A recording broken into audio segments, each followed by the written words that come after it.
Hello everyone! For today's video, ipapakita ko sa inyo ang kakaibang paraan ng pagsasaing ng bigas dito sa Chile.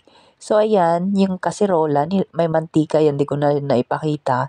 Igigisa ko lang yung bigas. Yung bigas guys, dito is hugas na, malinis ng nakapakyan. Actually guys, alam nyo ba, galing kami sa supermarket, ang bigas dito is 1 kilo yung pinaka-maximum na mabibili mo.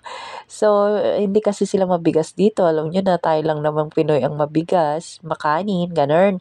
So, 1 cup of rice and then 2 cup of hot water, boiled water. Yung kumukulong tubig na po talaga siya.